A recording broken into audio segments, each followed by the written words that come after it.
In a world of 350 billion movie podcasts, two chumps have decided that now is the time for cult movies to engage in combat. Disagreements will be had, blood may be spilled, and voiceover artists most definitely will not be paid. This is Cult Film Face-Off.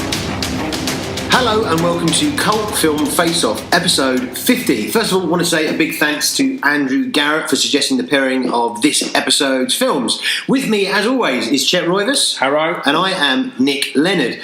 In this week's episode, we're going to be talking about a pair of whimsical coming-of-age movies, both about two young girls who find themselves in unfamiliar surroundings with some pretty far-out local types. Well, that's actually a big fat fucking lie. We're going to be talking about rape, revenge, and exploitation with two of the genre's most defining films. We are, of course, going to be talking about I Spit on Your Grave from 1978 and Ms.45 from 1981. First up is I Spit on Your Grave, directed by Miyazaki. Jennifer Hills, a young Manhattan screenwriter, is repeatedly gang raped by a group of local men and then left for dead. Jennifer recovers and vows to exact deadly revenge upon all of her attackers. I Spit on Your Grave. Take off your clothes. I don't like women giving me orders. I spit on your grave.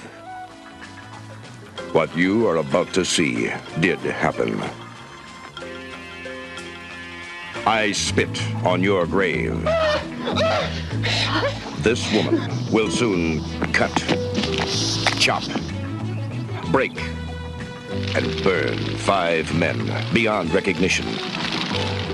And there isn't a jury in this country that will convict her. I spit on your grave. Right, so what sort of cult film podcast are we if we don't talk about I Spit on Your Grave and Ms.45? Yeah. So I Spit on Your Grave. Have you seen it, Chet? I thought I had seen it. I thought it's one of those films that I'd seen, and I'd seen many clips, read many things, but when I started I know watching you hadn't seen it. Because I remember when I saw it and speaking to you about it many years ago, and you're like, I've never seen it. But I thought at some point between then and now I'd seen it. I could have sworn I had. I don't know whether I watched a documentary about it or something. I thought I could picture pivotal scenes in my head. And then when I saw the film, I hadn't seen it. So this was basically my first time. I thought I'd seen it. What do you think? It didn't affect me in quite the way I was expecting. I didn't think it was as pernicious and horrible in the sense that it's glamorizing or titillating or anything. I expected this to be a lot more unpleasant. I mean, I'm very much of the mind, a lot of people in reference to this film say that the reason a lot of people hate it is because it works so well, and I think there is an element of that. There's definitely problems with it, and there's things that I think are quite problematic. It's such I hate using that word, but yeah, there are some very, very problematic elements to it. But even for a horror movie of this era, it is startling how badly made it is. Ugly. It's such an ugly movie. Even just the way they clearly recorded a lot of the audio indoors when there's outdoor scenes and you can hear it echoing. The sound is really bad. Yeah, they also clearly re-recorded dialogue afterwards to fit scenes, but they didn't fit. So rather than cut the dialogue, they slow the footage down, so people are not even talking in sync with the fucking audio. I mean, it's so badly made. It's actually quite. I mean, I wasn't expecting that. And then there's things like the POV hammock shot, a camera rocking from side to side, looking up at the sky. I mean, it's a badly made film. That I wasn't expecting. You had seen this before many years ago, wasn't it? Well, it's one of those films, isn't it? You never ever forget the first time you saw I Spit on Your Grave, and I watched it with I watched it at university, and I watched it with my girlfriend at the time, and I watched it with a flatmate, and we sat down and watched it, and no film up until that point had made me so angry. It made me so angry on that first one. I remember just like literally making like fucking scratch marks in the couch. I just felt so uncomfortable. This viewing experience was not like that this time. It actually made me feel a bit kind of despondent, a bit kind of sad. I know what was interesting that first view as well is that I was way more upset about it than the two women that I watched it with, right. Which I think is quite interesting. Watching it this time, it's interesting you mentioning you expecting there to be elements of it kind of, I thought the whole reason it was controversial was because they'd made the sexy, the appealing or titillating. I think the BBF, I'm pretty sure, if memory serves correct, I remember reading an article and, James Furman, the BBFC, stated that they didn't like how things were being lingered on, and it was kind of for titillation purposes. That is not the case whatsoever. I don't think so either. That's what I was worried about. I thought I was going to watch a film where they were sexualising rape and they were making it. But it's definitely not sexualised, and it's very clear that you know there's no way at any point are you kind of feeling any kind of sympathy for the men that carry that out. No, the rape scenes are absolutely horrendously unpleasant. I mean, it's men grunting and laughing and deafening screams of a woman. I mean, the rape scene in Straw Dogs, that is really... Yeah. There's a real issue with that. Absolutely. And I was expecting something on a similar level, but this is... It's quite clearly done, and there's no time during those multiple rapes, is there any question that she's enjoying it or anything like that whatsoever? The one problem, the one issue I have with this is that at the end, when she takes revenge, there's that weirdly convoluted, stupidly filmic hanging scene where she gets into... There's consensual sex going on there. She lures the delivery boy, and they actually start having sex, and then she hangs him. I thought there's no need to have done that. No, especially out of all of the characters, he was the most easy to lure because he's mentally deficient. You know, I've got a lot of problems with probably more or less every single death is carried out of the men. I think it's just not realistic that she has the strength to be able to string that guy up. Oh no, of course she's not. Right? You wouldn't be able to do that for the tree and the rope. You wouldn't be able to lift him up and successfully snap his neck or choke him. I don't believe that. I also think with the old Johnson getting lobbed off in the bath, his reaction to it, he's not somebody that's completely on drugs or sort of drunk, he's off his head, and he's maybe a bit like, I don't get them. If someone's lobbing your cock and balls off, straight away you bloody know it. I mean, imagine even just getting a paper cut on your fucking bell end. You're gonna feel it. So that's daft. The whole boat spinning around, and also, a woman who's just stuck an axe in your mate's back, you're not going to hang around on the back of the fucking propeller where the bloody blades are. That's daft. Also, as well, which doesn't make any sense because bathrooms do not have locks on the outside of the door unless you're in a fucking boat. Yeah, right. So that's daft that she locks him in the room to make it, she's really getting her revenge. Yeah, sure. That's daft. What's interesting is these men, well, interesting, I use that very fucking word lightly, is the men on their own, they're kind of pleasant. They're not, it's when they get together that this pet pack mentality ensues and they become this barbaric set of terrible fucking human beings. I thought there was something very, very interesting about the way that the main bad guy, I suppose, the ringleader. Yeah. Well, no, but he's not a monster. He's just a self-regarding deadbeat who's just and he says, this only happened because you showed me your legs. They're just fucking. They're all pathetic. Yeah. But the fact that it gives that character, that's his justification. They give him a bit of storyline, and the fact that he's got a family. And he blames that on her flashing a bit of leg. Yeah. I mean, it's just fucking pathetic. I mean, but there's something very, very realistic about it. I mean, I'm not an expert on people who commit rapes, but I mean, there's. I thought it was funny. I thought it was fun. Full stop.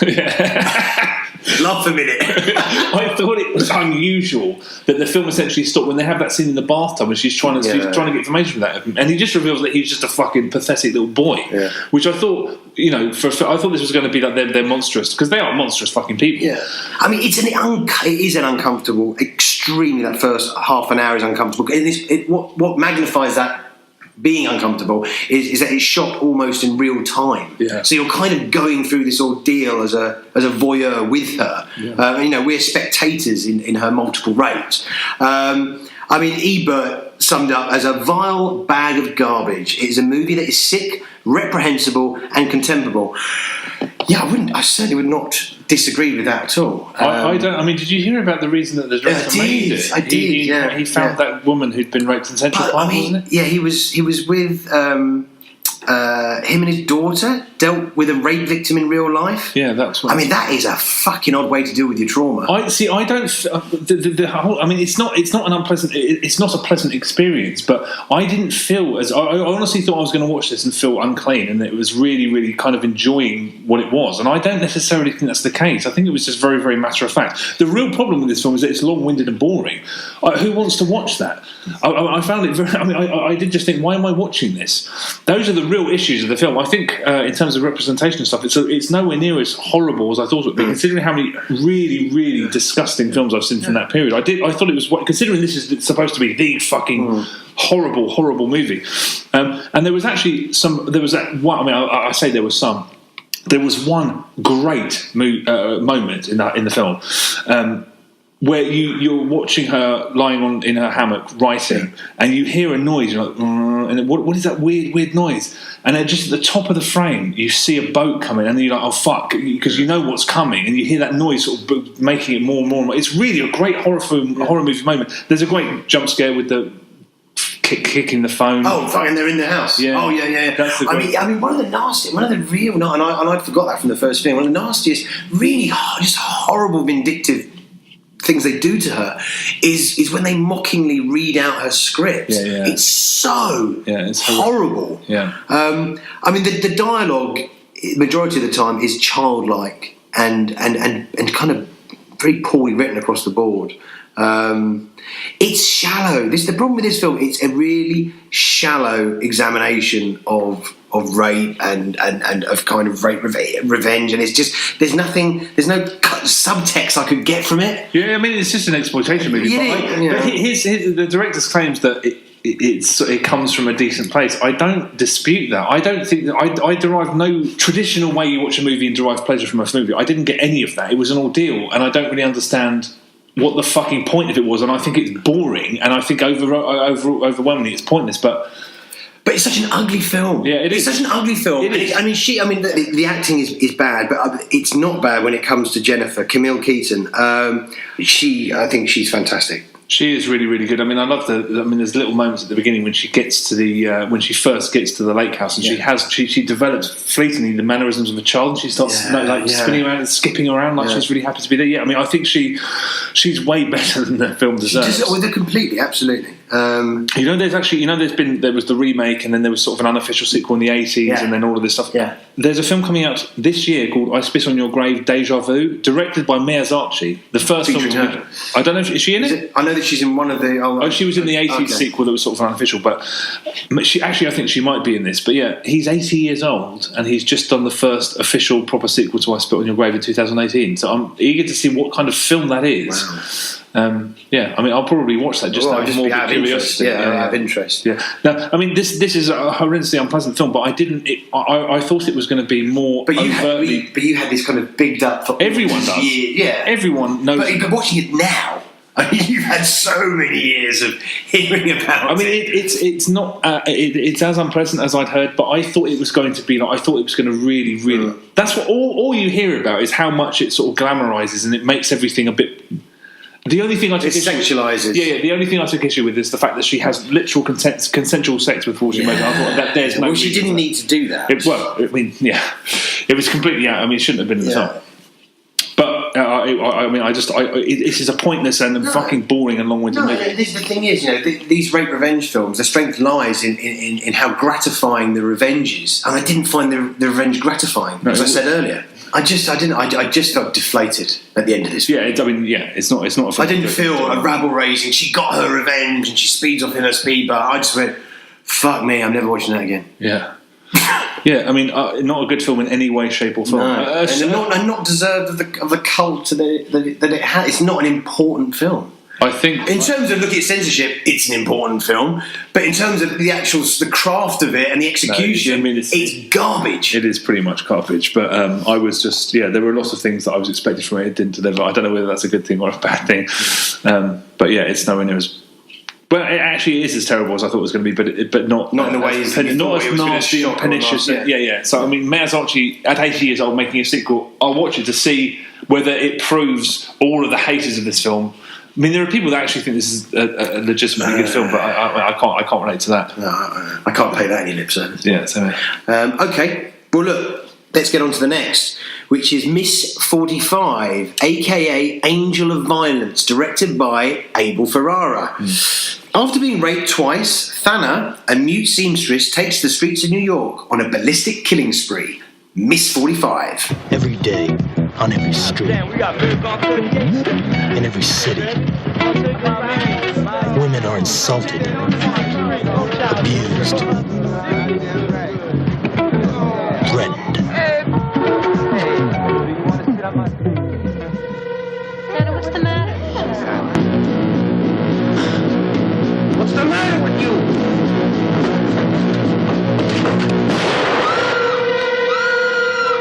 Right, Ms.45. Have you seen it? No, never seen it. Had heard about it, but never seen it. What about you? I had seen it, yep. Okay. 7 8 years ago I've seen it, yeah. Did you like it initially? I liked parts of it initially. I mean, my memory of it was that I just really liked the disco bloodbath sequence at the end. Stylistically, I thought it was really good. I thought it was still stylistically very good this time. Yeah. This, for me, this film is kind of like everything a kind of grotty grindhouse film about rape and revenge should kind of be. It's really lean. It's 80 minutes long. It's all shot on location, which gives it this real kind of biting realism. Zoe Land as Thana is great. I mean, a brilliant performance. She looks great. She acts great. I just completely dialed into that performance. Really sad. She died in 1999 after a heroin. She was a terrorist. Like she was like a lifelong heroin addict. Yeah. So I mean, comparing in terms of how I thought the second time. I actually liked it more the second time than I did the first time. What did you think? I actually thought this film was absolutely bloody fantastic. I thought it was super. In a way, it's the opposite of I Spit on Your Grave. It's very, very well made, and it never stops moving. Whereas I Spit on Your Grave is glacially paced and fucking painful. This is just like an absolutely superb genre film. It would take the team who made I Spit on Your Grave about 20 films to tell the amount of plot that's in this film. The one thing that I did think that towards the beginning, I just thought, is one rape never enough? Yeah, no. She was raped twice. I just thought, is that really necessary? But the first rape scene is mercifully brief, but the second one, they use the same techniques that Lucas Moodysson did in his film Lily Forever. Do you remember that? Where you're basically, it's the camera and there's a guy butting his head against. It's like someone's on top of you, and it's just horrific. It's absolutely, I mean, nobody, I'm sure nobody has laid the claim, but nobody could ever say that there's anything attractive or appealing about it. It's just some guy's grunting face rocking into your face. It's horrible. I found it really interesting that there's a scene at the very beginning that is almost exactly the same as that viral video that came out where that woman's walking through New York City and she's getting catcalled. Completely. All those women walking down all those. No, it really puts the viewer in her shoes with these awfully terrible, leering men. Yeah, I thought that as well. Yeah, I mean, it's actually quite weird how prescient that is, because I mean, and it is, and you do really get a sense of how unbelievably threatened they are just walking around.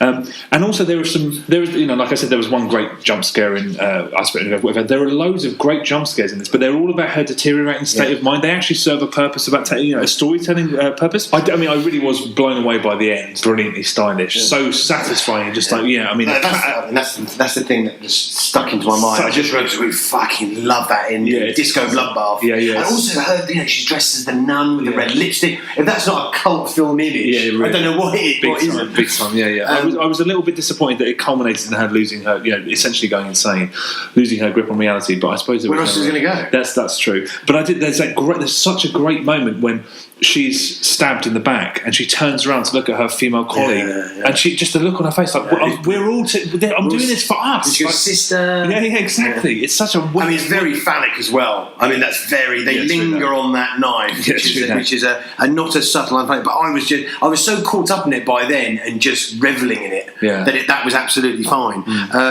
There is something that I have to point out in this is that there is an extra. Now, the art of being an extra. Wait a minute.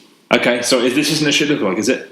No. Okay. Right. I wish I knew someone. I wish I knew someone who looked like this guy. Okay.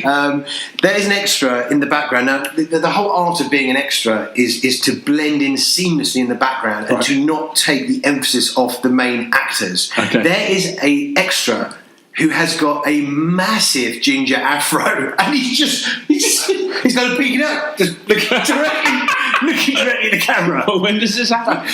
This is when she's talking to that really obnoxious, sleazy photographer, and he's trying to get her back to the studio. Oh, okay. So in the background, there's just a guy going, "Hey, when we cut the video, just zoom." He sounds like my kind of guy. I just think. I mean, I don't know whether this has been sort of held aloft and reclaimed as a kind of militantly feminist film, but it really it plays so well today. It just really. I was just kind of blown away by it. It's just such a fucking good, fast moving genre film. This is it. It's taut. There's no fat on it at all. It's everything a exploitation film should be. Really, it's shocking. It's uncompromising. It's sleazy. Yeah. I was just completely satisfied with it. It's great. I will say, with that party scene, there is one thing that is just very odd in that party scene, is when one of the performers on stage is clearly playing a trumpet, but it's dubbed to a saxophone. Oh, I missed that completely. Yeah, check it. I was surprised at how well made it was. I was surprised at how gripping it was. I was surprised at how just you were really put in her shoes the whole time. It was like a character study. What's amazing about that is she's a character who can't speak. Yeah. I mean, that's quite a fucking... I mean, firstly, that's a fucking bold choice as director. Yeah. And also the artwork as well. I mean, if you look at the artwork, you've got this strong pair of legs with a small, quite pathetic, masculine character in the distance, and there's some great the artwork. I mean, there's quite a few different Mondo prints of this as well. This is just great artwork about with Ms.45. Yeah. I'm really glad for watching this again. There was way more to it than just that end sequence on this second view, and it's really enjoyable, and it's aged really well. Yeah, I think it's one of those films as well, is that the reason why it's so kind of it packs such a punch is that it's all filmed on the streets. It feels documentary at times, you know. And I also the one thing I thought, oh god, it's a bit Hollywood that the dog came back at the end. But then again, she would never have done that in the first place. So that was it was actually a really nice bit.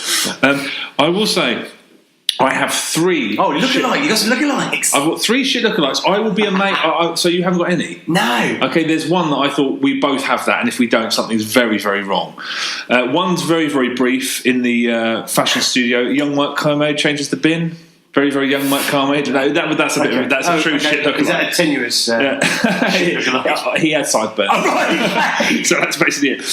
Coming up the escalator at the midway point, Scottish comedian and co-creator of Alan Partridge, Armando Iannucci, definitely there. But the one I'm surprised you didn't get, I'm amazed you didn't get, because it's actually him. You know that sheik that she kills, the Egyptian sheik? His limo driver. Boise from Only Fools and Horses. I mean, that's actually him. If you go, I'll put it in the video. If you go back and look at it, that's literally Dear boy, it's Marlene. It's not actually a lookalike. It's him for sure. But yeah, I mean, I need to have a look at that again. Yeah, but when you'll see it in the video. But what do we think then? Are we? Oh, I mean, MS-45 squarely popped I Spit in Your Grave in their head. Yeah, it's almost that they're polar opposites. One is a brilliantly well-made genre film that really seems to like women, and the other one, I don't think it's as pernicious and hateful as a lot of people do, but it's just not a fucking. It's just a boring film. No. This is a film that deserves to be rediscovered, and you know, one is how relevant as it is today. Yeah, it's really. I mean, it's freakishly prescient, actually, some of it. Yeah. But it's a really well made, great genre movie. Yeah, I absolutely loved it. I mean, go check out Ms.45. It's you know, I think it's just recently re-released on Blu-ray. I think. I was going to say the Draft House print is really as good as it gets. A proper remastering from the original film negatives. It looks fucking amazing. Yeah, absolutely no contest in this case. One terrific film, one film that's better than I expected, but fucking awful. Yeah. This is a genuine 4-star movie. I Spit in Your Grave is not getting any stars. I mean, I might even say it's a 5-star movie. I thought it was fucking superb. It's superb. Yeah, it's the best Abel Ferrara film I've seen. Oh, without doubt. No contest. Okay, that about wraps things up. You can follow us on Facebook, Twitter. All the episodes are cut to video and will be appearing on our YouTube channel. iTunes reviews really do help the cause. Thank you very much for listening, and we'll be back soon. Take it easy. Jobless.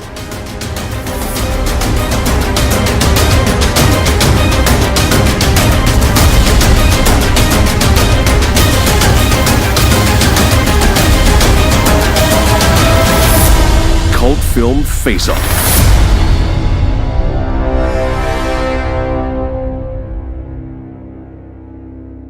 Just wanted to ask specific questions about Ms.45. Working on that particular film, there were different film citations quoted, etc. Did you participate in the script writing on that film at all? On Ms.45, no. But this script was very, very minimal. Actually, it was written in. As I recall, every scene had was more or less a paragraph on a page describing it. For one thing, most of the scenes were simply with me alone or interacting silently with other people because I was mute. It had a very minimal script, and a lot of discussion went on the day before each shoot, where we would get into what we do the next day. And that is not a good clue as to how the rest of Abel Ferrara's films are made. But I mean, they are made from scripts, and it's much more planned.